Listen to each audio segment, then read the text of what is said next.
आकाशवाणी देहरादून से प्रस्तुत हैं प्रादेशिक समाचार। पहले मुख्य समाचार। चारधाम यात्रा पर पहुंचने वाले श्रद्धालुओं का आंकड़ा 5 लाख के पार। पुलिस महानिदेशक अभिनव कुमार ने केदारनाथ पहुंचकर सुरक्षा व्यवस्थाओं का जायजा लिया। प्रदेश में चारधाम यात्रा पर आने वाले 1,10,000 से अधिक श्रद्धालुओं की स्वास्थ्य जांच की गई है। और मौसम विभाग ने अगले 3 दिनों में राज्य के मैदानी हिस्सों में कहीं कहीं अत्यधिक गर्मी की चेतावनी जारी की। नमस्कार, दोपहर समाचारों के साथ मैं अखिलेश गैरोला।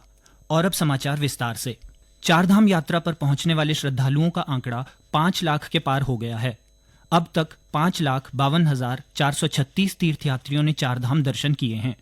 सबसे अधिक लगभग 2,47,000 श्रद्धालुओं ने अब तक केदारनाथ धाम के दर्शन किए हैं। वहीं यमुनोत्री धाम में 1,11,000 से ज्यादा, जबकि केदारनाथ धाम में 1,01,000 तीर्थयात्रियों ने दर्शन और पूजा अर्चना की है। उधर चमोली जिले में स्थित बद्रीनाथ धाम में पहुंचने वाले श्रद्धालुओं का आंकड़ा 92,000 से अधिक हो गया है। इस बीच पुलिस महानिदेशक अभिनव कुमार ने केदारनाथ पहुंचकर सुरक्षा व्यवस्थाओं का जायजा लिया। इस दौरान उन्होंने धाम और यात्रा मार्ग में भीड़ के प्रबंधन के निर्देश दिए। पुलिस महानिदेशक ने कहा कि यात्रा के व्यवस्थित संचालन के लिए शासन प्रशासन स्तर पर लगातार प्रयास किए जा रहे हैं। केदारनाथ में बड़ी संख्या में श्रद्धालुओं के पहुंचने पर श्री कुमार ने कहा कि पुलिस का प्रयास धाम में व्यवस्थाओं को मजबूत बनाकर श्रद्धालुओं को बेहतर सुविधा उपलब्ध कराना है। आज केदारनाथ धाम के कपाट खुले हुए 10वां दिन है। इस बार अप्रत्याशित अभी तक भीड़ आई है श्रद्धालुओं की, और डेली लगभग 30,000 से भी अधिक श्रद्धालु यहाँ पर दर्शन करके जा रहे हैं। और निश्चित रूप से ये यहाँ पर जो भी मंदिर की सारी व्यवस्था से जुड़ी हुई सारी एजेंसीज हैं, चाहे वो बद्री केदार मंदिर समिति हो, जिला प्रशासन हो, पुलिस विभाग हो, हमारा NDRF हो, SDRF हो, ITBP है, और जितने भी स्वास्थ्य विभाग है, पर्यटन विभाग है, सूचना विभाग है, उनकी सारी टीम जिस तरह से तालमेल के साथ काम कर रही है, मेरे ख्याल से ये बहुत एक अच्छा उदाहरण है। और आने वाले दिनों में भीड़ के दबाव को देखते हुए हमारी कोशिश रहेगी कि यहाँ पर जो पुलिस व्यवस्था है उसको और सुदृढ़ किया जाए और यात्रियों के लिए हम और बेहतर व्यवस्था दे सकें। चारधाम यात्रा पर आ रहे यात्रियों के लिए स्वास्थ्य विभाग बेहतर स्वास्थ्य सुविधाएं उपलब्ध करा रहा है। स्वास्थ्य महानिदेशक डॉक्टर विनीता शाह ने बताया कि सभी धामों में विशेष स्वास्थ्य सुविधाएं उपलब्ध कराई जा रही हैं। यात्रा मार्ग पर मोबाइल मेडिकल यूनिट भी तैनात की गई है। मुख्य मार्गों पर और बेस कैंपों पर स्वास्थ्य जांच शिविर लगाए गए हैं। अब तक 1,10,000 से अधिक लोगों की स्वास्थ्य जांच की गई है। स्वास्थ्य विभाग ने चारधाम में 465 मेडिकल अधिकारियों, 80 विशेषज्ञों और 337 पैरामेडिकल स्टाफ की तैनाती की है।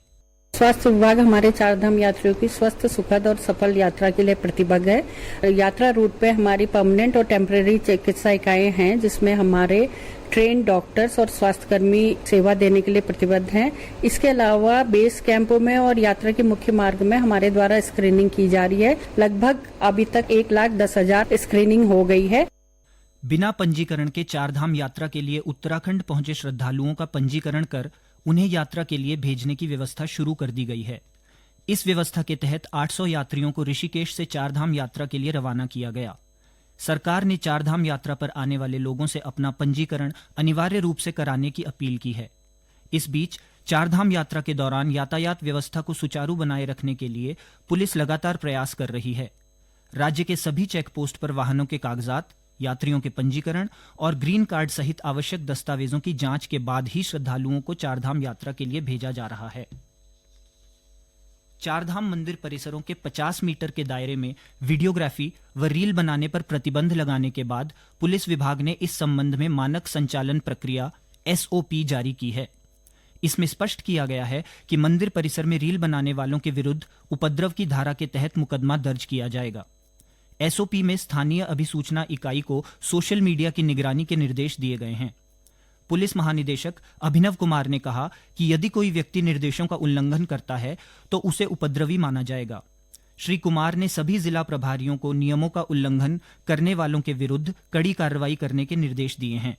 उन्होंने कहा कि सोशल मीडिया के माध्यम से किसी भी व्यक्ति को चारधाम यात्रा से जुड़े पवित्र तीर्थ स्थलों के बारे में भ्रामक सूचना फैलाने की अनुमति नहीं दी जा सकती। पंच केदारों में से एक द्वितीय केदार भगवान मद महेश्वर की डोली आज राकेश्वरी मंदिर रांसी से गोंडार गांव के लिए रवाना हो गई है। डोली के आज शाम तक गोंडार पहुंचने की संभावना है। पैदल डोली यात्रा में बड़ी संख्या में भक्त साथ चल रहे हैं। डोली का विभिन्न यात्रा पड़ावों पर भव्य स्वागत किया जा रहा है। भगवान मद्महेश्वर की डोली के कल सुबह अपने धाम पहुंचने के साथ ही मंदिर के कपाट श्रद्धालुओं के दर्शनार्थ खोल दिए जाएंगे। ये समाचार आकाशवाणी के देहरादून केंद्र से प्रसारित किए जा रहे हैं।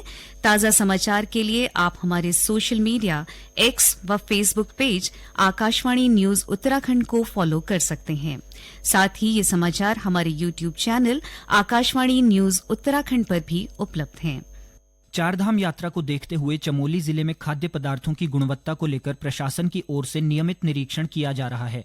साथ ही खाद्य पदार्थों की गुणवत्ता की जांच के लिए बद्रीनाथ यात्रा मार्ग पर मोबाइल खाद्य परीक्षण विश्लेषणशाला की तैनाती की गई है। इसकी मदद से मौके पर ही खाद्य पदार्थों की जांच की जा रही है। इसी क्रम में चमोली बाजार में 70 खाद्य पदार्थों के नमूने लेकर मौके पर ही जांच की गई, जिनमें से 13 खाद्य पदार्थ मानकों के अनुरूप नहीं पाए गए। इस पर कारोबारियों को खाद्य पदार्थों की गुणवत्ता पर ध्यान देने के निर्देश दिए गए। साथ ही टीम ने निरीक्षण के दौरान 2 दुकानों में एक्सपायर हुई सामग्री को नष्ट करवाया। लोकसभा चुनाव में कल होने वाले 5वें चरण के मतदान के सभी प्रबंध कर लिए गए हैं। इस चरण में 6 राज्यों और 2 केंद्र शासित प्रदेशों की 49 सीटों पर वोट डाले जाएंगे। 5वें चरण के लिए कल शाम प्रचार समाप्त हो गया। इस चरण में उत्तर प्रदेश की 14, महाराष्ट्र की 13, पश्चिम बंगाल की 7, बिहार और ओडिशा की 5-5, झारखंड की 3 तथा जम्मू कश्मीर और लद्दाख की 1-1 सीट पर मतदान होगा। मौसम विभाग ने अगले 2 से 3 दिनों में राज्य में कहीं कहीं लू चलने की संभावना व्यक्त की है। विभाग ने देहरादून, हरिद्वार, उधम सिंह नगर, टिहरी, पौड़ी, अल्मोड़ा, चंपावत और नैनीताल जिलों के मैदानी क्षेत्रों के कुछ स्थानों में अत्यधिक गर्मी का येलो अलर्ट जारी किया गया है। इसके मद्देनजर आम जनता को दोपहर के वक्त खुले में न रहने की सलाह दी गई है। मौसम विभाग ने राज्य के पर्वतीय क्षेत्रों में कहीं कहीं हल्की बारिश की संभावना भी जताई है। विभाग के अनुसार 25 मई से राज्य में बारिश में बढ़ोतरी होगी। इस बीच प्रदेश के कई हिस्सों में कल अत्यधिक गर्मी महसूस की गई। पिछले 24 घंटों के दौरान रुड़की में सबसे अधिक 41.5 डिग्री सेल्सियस तापमान दर्ज किया गया। भारतीय सेना के सप्तशक्ति कमांड के डॉट ऑन टारगेट डिवीजन की 14 सदस्यीय टीम ने उत्तरकाशी जिले के चुनौतीपूर्ण बुग्याल फाचू कांडी का ट्रैकिंग अभियान शुरू किया। इस दल में 14 जवान शामिल हैं, जिसका नेतृत्व कैप्टन श्रित मिश्रा कर रहे हैं। यह अभियान 12 दिन तक चलेगा।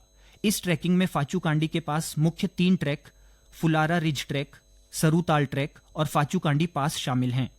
यह अभियान उत्तरकाशी के मोरी से शुरू होकर 156 किलोमीटर की दूरी तय करके फाचू कांडी शिखर पर समाप्त होगा। भारतीय खाद्य सुरक्षा और मानक प्राधिकरण FSSAI ने फलों को कृत्रिम रूप से पकाने के लिए कैल्शियम कार्बाइड पर प्रतिबंध का सख्ती से अनुपालन करने के लिए फल व्यापारियों और फल पकाने वाले लोगों को सचेत किया है। स्वास्थ्य मंत्रालय ने कहा कि FSSAI ने राज्यों और केंद्र शासित प्रदेशों के खाद्य सुरक्षा विभागों को भी सतर्क रहने और ऐसी गैर कानूनी गतिविधियों में लिप्त व्यक्तियों के खिलाफ गंभीर कार्रवाई करने की सलाह दी है। प्रतिबंधित कैल्शियम कार्बाइड एसिटिलीन गैस छोड़ती है, जिसमें आर्सेनिक और फास्फोरस के हानिकारक अंश होते हैं। इससे चक्कर आना, बार बार प्यास लगना, जलन, कमजोरी, निगलने में कठिनाई, उल्टी और त्वचा के अल्सर जैसी गंभीर स्वास्थ्य समस्याएं होती हैं। FSSAI ने देश में फलों को पकाने के लिए सुरक्षित विकल्प के रूप में एथिलीन गैस के उपयोग की अनुमति दी है। अंत में मुख्य समाचार एक बार फिर।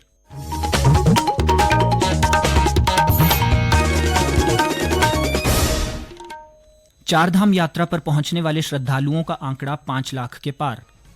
पुलिस महानिदेशक अभिनव कुमार ने केदारनाथ पहुंचकर सुरक्षा व्यवस्थाओं का जायजा लिया। प्रदेश में चारधाम यात्रा पर आने वाले 1,10,000 से अधिक श्रद्धालुओं की स्वास्थ्य जांच की गई। और मौसम विभाग ने अगले 3 दिनों में राज्य के मैदानी हिस्सों में कहीं कहीं अत्यधिक गर्मी की चेतावनी जारी की। इसके साथ ही प्रादेशिक समाचार का ये बुलेटिन समाप्त हुआ। नमस्कार।